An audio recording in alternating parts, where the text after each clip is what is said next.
अस्सलाम वालेकुम, कैसे हैं आप सब। तो आज हम स्टार्ट करने जा रहे हैं एक्सरसाइज 1A का क्वेश्चन नंबर 12। तो मेरे पास ये बुक 3 है जिसको हम D3 भी बोलते हैं और उसका ये अपडेटेड 7th एडिशन मेरे पास है। तो इस न्यू एडिशन का ये चैप्टर नंबर 1 चल रहा है। मैंने इस चैप्टर नंबर 1 के नेम से एक सेपरेट प्लेलिस्ट बना दी है, उसका लिंक भी नीचे डिस्क्रिप्शन में दे दिया है ताकि आपको इस चैप्टर से रिलेटेड तमाम सोल्यूशंस एक ही जगह पर आसानी से मिल सकें। इसके अलावा आपको डिस्क्रिप्शन में मेरे फेसबुक पेज का लिंक भी मिल जाएगा, आप इसी फेसबुक पेज के थ्रू अपने क्वेश्चन को, सजेशंस को मुझ तक भी पहुंचा सकते हैं। तो आइए अब स्टार्ट कर लेते हैं क्वेश्चन नंबर 12 को। इसकी स्टेटमेंट मैंने नीचे नोट डाउन कर ली है, वहीं से इसको रीड करेंगे, समझेंगे और सॉल्व करना स्टार्ट करेंगे। यहाँ से इसको रीड करने लगा हूँ। यहाँ पे लिखा हुआ है Bina wants to build a water tank. Bina एक वाटर टैंक जो है बिल्ड करना चाहती हैं, वाटर टैंक बनाना चाहती हैं with the capacity of 1384 metre cube. और इस वाटर टैंक की जो कैपेसिटी होगी वो 1384 मीटर क्यूब होगी।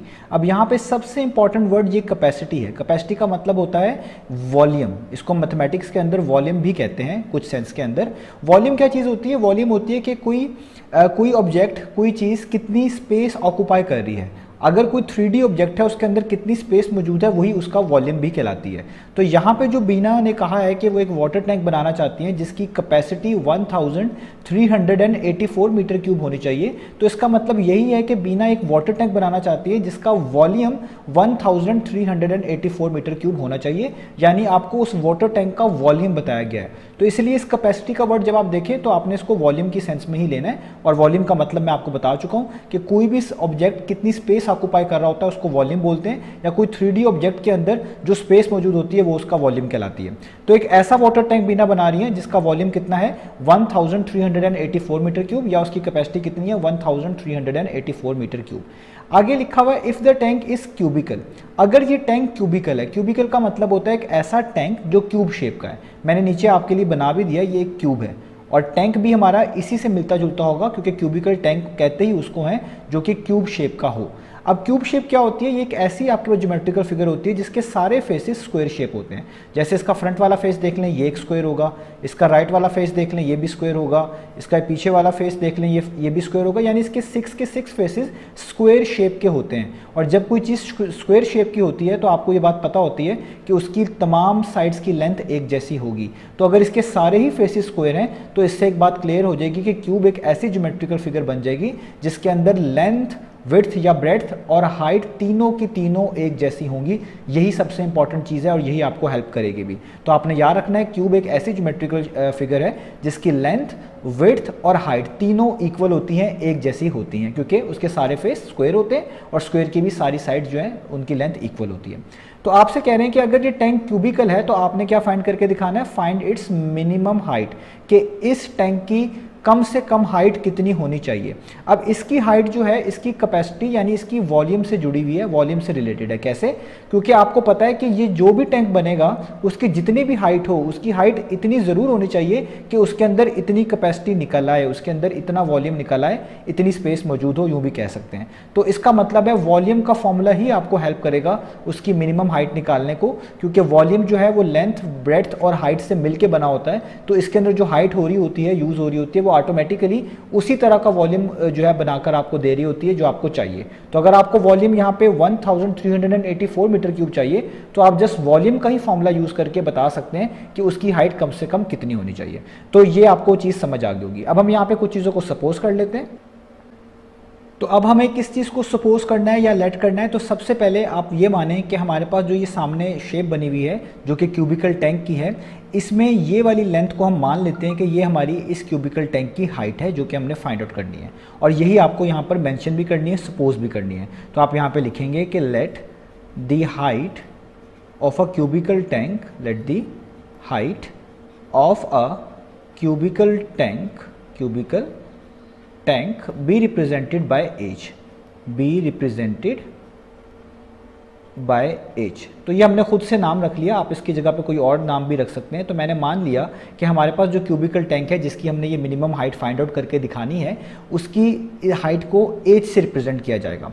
अब क्योंकि ये क्यूबिकल टैंक है, और क्यूबिकल टैंक क्या होता है मैं आपको स्टेटमेंट में बता चुका हूँ, एक ऐसा टैंक जो कि क्यूब शेप का है। और क्यूब शेप क्या होती है? क्यूब शेप एक ऐसी शेप होती है जिसकी तमाम लेंथ एक जैसी होती हैं, यानी जितनी इसकी हाइट है उतनी ही इसकी लेंथ है, उतनी ही इसकी विड्थ है। यानी अगर हाइट h है तो जितनी ये आप फाइंड आउट करेंगे, इसकी डायमेंशन फाइंड आउट करेंगे, उतनी ही इसकी लेंथ होगी, उतनी ही आप इसकी विड्थ या ब्रेड्थ कह लें होगी। यानी इस टैंक की तमाम साइड्स एक जैसी ही होंगी। तो अगर मैं इस वॉल्यूम निकालना चाहूँ इस क्यूबिकल टैंक का, तो मैं क्या लिखूंगा? मैं लिखूंगा वॉल्यूम ऑफ क्यूबिकल टैंक।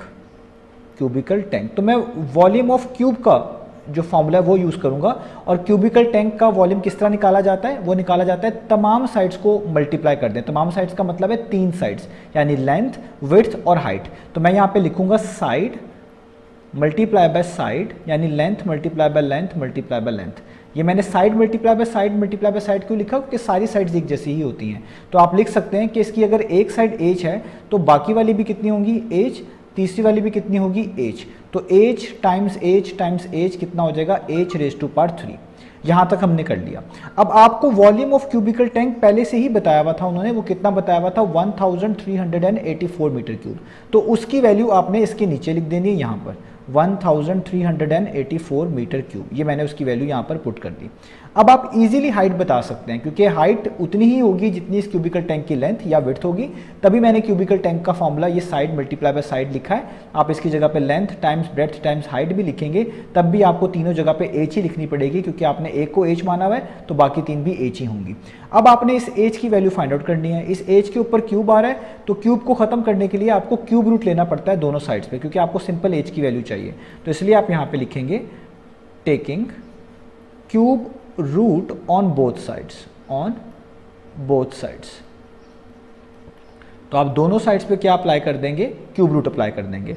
तो यहाँ पे आप लिखेंगे cube root of 1384 metre cube, और यहाँ पे आपके पास आ जाएगा h क्यूब वैसे का वैसे ही, और इसके ऊपर आपने इस तरह क्यूब रूट डाल देना है। तो क्यूब और क्यूब रूट हमेशा कैंसिल आउट हो जाते हैं, तो इसलिए h के ऊपर जो पार्ट 3 है वो ऊपर वाले क्यूब रूट से कैंसिल आउट हो जाएगी, और यहाँ पे जस्ट बच जाएगा h। और यहाँ पे जो मीटर के ऊपर पार्ट 3 है ये भी सिंपल कैंसिल आउट हो जाएगी, यहाँ पे जस्ट बच जाएगा मीटर, और क्यूब रूट जस्ट किसके ऊपर रह जाएगा?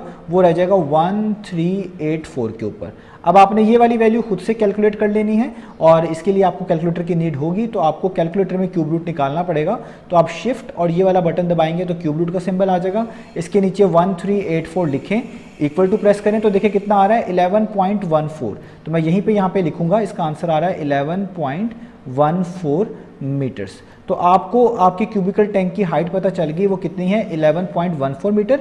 और इस आंसर को आप अगर 2 सिग्निफिकेंट फिगर तक लिखें तो पहला सिग्निफिकेंट फिगर 1 है, दूसरा सिग्निफिकेंट फिगर भी 1 है, और इसका अगला डिजिट 5 से छोटा है जो कि आपको नजर आ रहा है 1 है, तो पिछले वाले में कोई चेंज नहीं आएगा। तो इस आंसर को आप जस्ट 11 मीटर भी लिख सकते हैं, ये भी इसका आंसर करेक्ट माना जाएगा। तो आपकी जो बुक है, जो अभी मेरे पास भी ये न्यू एडिशन पास है, उसमें जो पीछे सॉल्यूशंस हैं उनको आगे पीछे कर दिया गया है। तो आपकी बुक में जो सॉल्यूशंस लिखे हुए हैं वो किसी क्वेश्चन नंबर 1 का सॉल्यूशन कहीं पे 5 में लिख दिया गया है और 5 का कहीं 6 में लिख दिया गया है। तो उम्मीद है कि आने वाले एडिशन में वो चीज़ें मैनेज हो जाएंगी, तो आप इससे कंफ्यूज ना होइएगा। जो आंसर मैंने यहाँ पे निकाला ये बिल्कुल ठीक है। तो आप इसके आंसर को 11.14 भी कोड कर सकते हैं, ये भी सही है। 2 सिग्निफिकेंट फिगर के लिहाज से 11 मीटर भी कोड कर सकते हैं, ये भी ठीक है। और पॉइंट के बाद इससे ज़्यादा डिजिट्स भी पिक कर सकते हैं, वो भी ठीक है। तो हमारे पास इस क्यूबिकल टैंक का आंसर आ गया कि इस क्यूबिकल टैंक की कम से कम हाइट कितनी होनी चाहिए? वो 11 मीटर होनी चाहिए। यही हमने फाइंड आउट करके दिखाना था।